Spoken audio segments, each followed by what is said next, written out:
I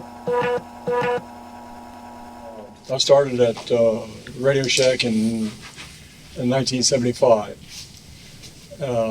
My boss, who was just hired to run a factory, Tandy Instruments, was my boss at the research and development arm of Corvus Corporation, which is a division of MOSTEC. MOSTEC did two of the backup microprocessors or integrated circuits for the HP 35 calculator. Anyway, I was working at Lincoln Cobalt, which is a now gone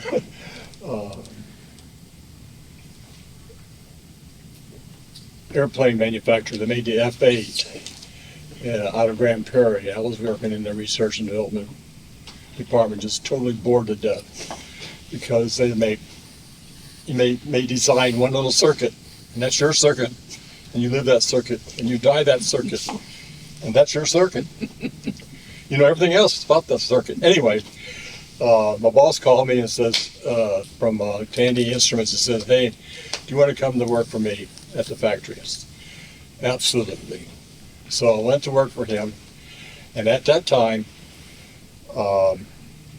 each factory in the Fort Worth area, and there was about 5 or 6 of them, had their own engineer, and their engineer supported the factory.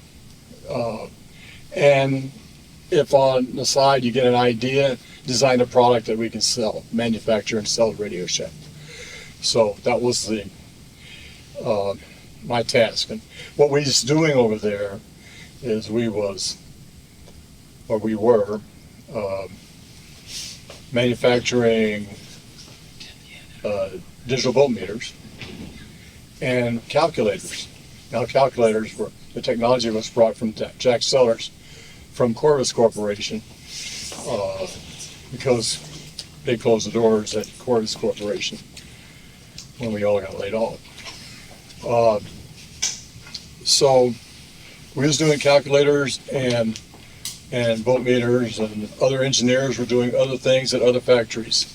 So Jack Sellers, my boss, and John Roach, who was the VP of North American and Manufacturing for Tandy, decided, why don't we bring all the engineers together and put them in the tire store that Paul mentioned, which was between corporate office and Radio Shack, who took up the old Ford plant on 7th Street. The Ford plant's gone, apartments are there now. The corporate office building is still there, and so is the tire store, I think. Last time I went by there. So we all came together, the factories. At that point there was 5 engineers, and some draftsmen, a mechanical engineer, industrial designer, and we all were tasked to design products for Radio Shack. And so when Paul came to work for us, we abused him. I admit it. we put him to making printed circuit boards, and whether his fingernails actually came off, I don't know. But it was a nasty job, but somebody had to do it, and he did it.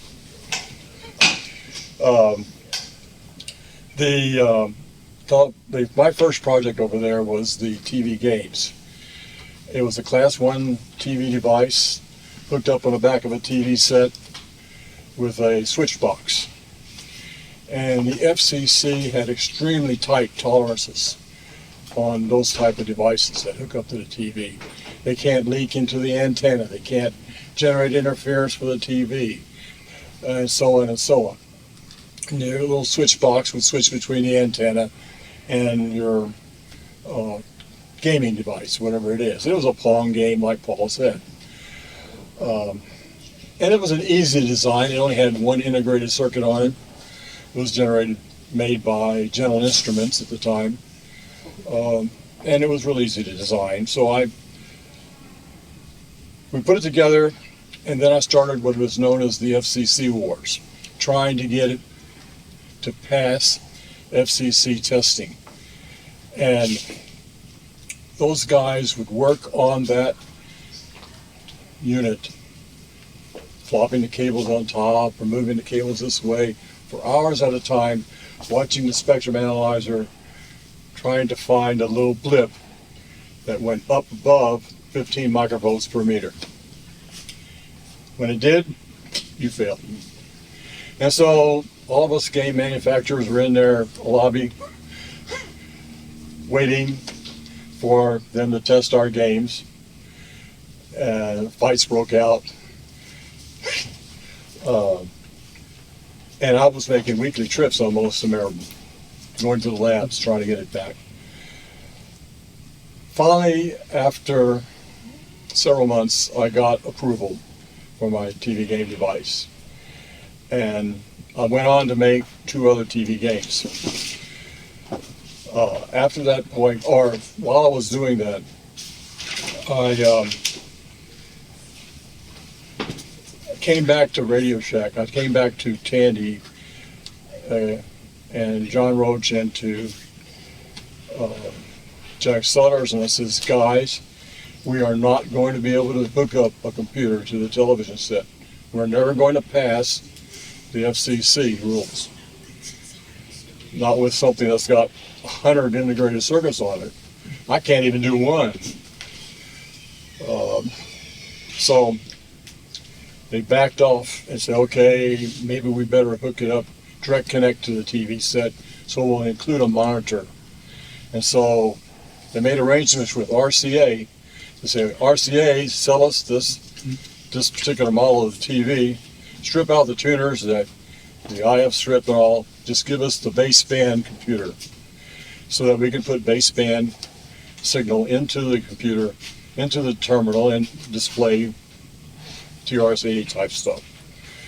And they went to California and found Steve Laniger, who was the father of the TV game, father of the computer, TRS-80.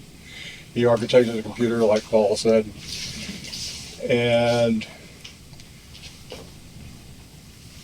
we went on from there. Once the TRS-80 got to moving,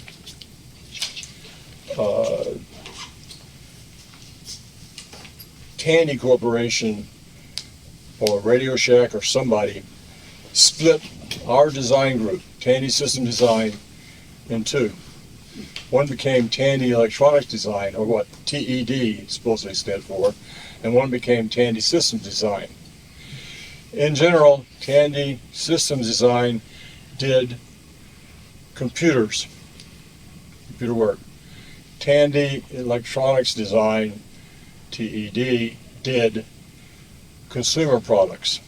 And I switched it by doing modems for them, doing video text devices,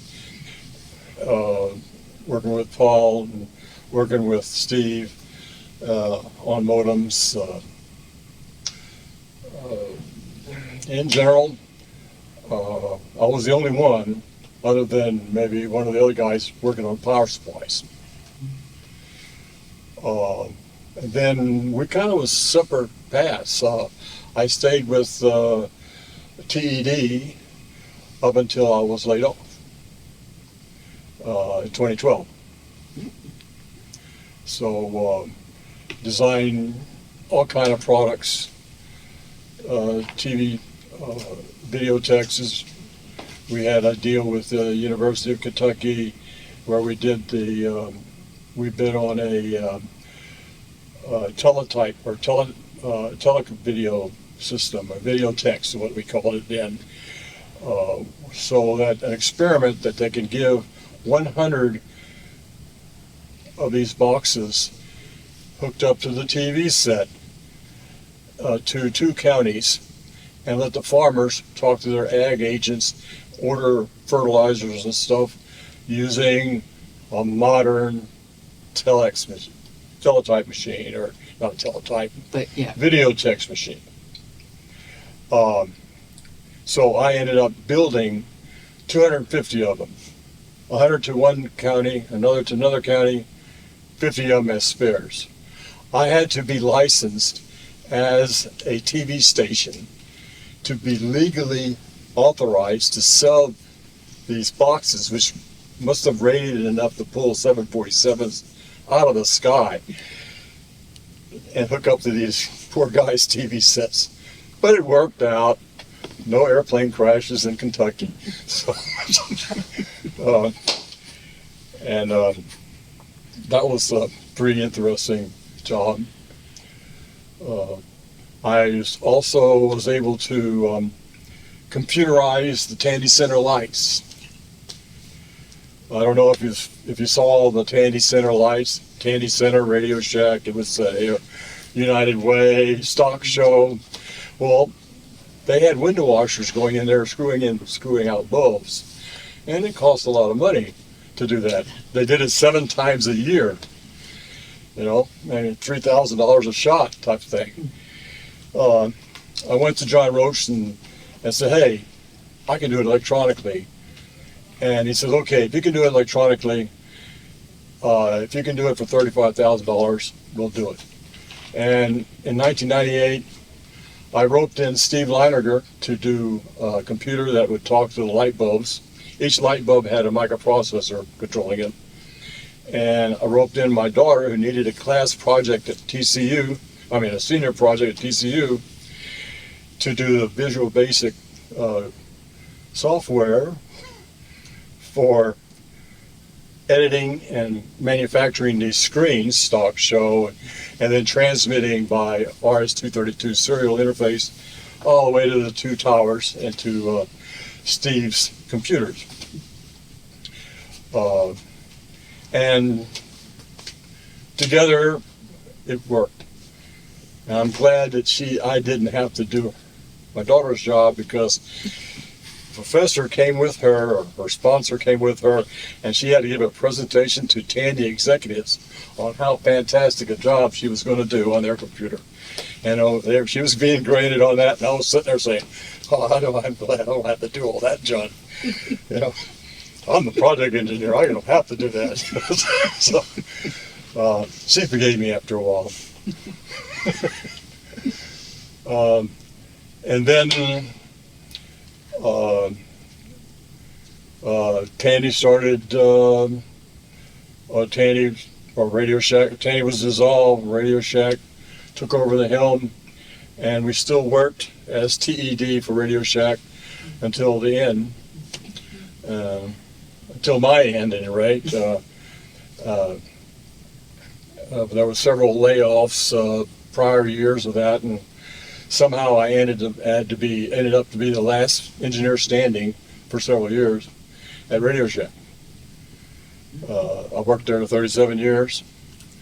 I was laid off on September 12th, 2012.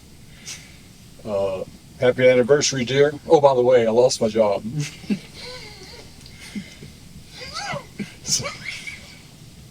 She thought it was funny for a while. But really, I retired, so heck with it. And then what? Then I retired. I just said, they're not going to hire me anymore. Nobody's going to hire me. So we had enough. She was working, and we had enough money. And so we said we lived in our earth shelter home out in Weatherford, Texas, and just hung loose, rode horses, and watched the kids grow up.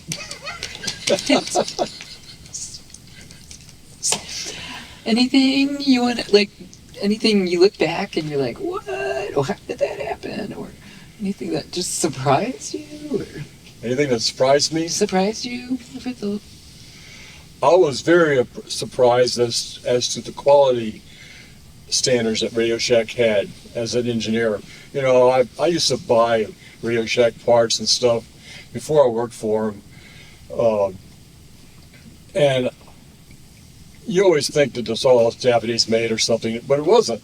It was manufactured here in the United States back then, and the quality was tremendous. And the poor engineers course I was one of them, would compete with outside vendors for the same product. So the product buyer say, okay, I think I would like to have a modem, and that modem should not cost more than $50. And so, can you sell me a modem? Sure, I can sell you a modem. Go back into the labs and says, okay, $50. I got to make it for $12.50. Everything, every nut, bolt, manual, everything for $50. Can we do it? And so we would try to do it. And if we couldn't do it, or we didn't have enough features, Radio Shack would say, we'll buy it from this guy, he can do it. So, I mean, just because you was living in the same house doesn't mean that you got the benefits whenever it comes to a buyer. It was a very impressive organization to work for when Mr. Tandy was alive. He was fantastic merchandiser. I mean, back then, if you introduced a new product, something in the catalog had to go. It was that way, yeah. If the product didn't sell well, it's out of there. We had a flash fire sale on it. So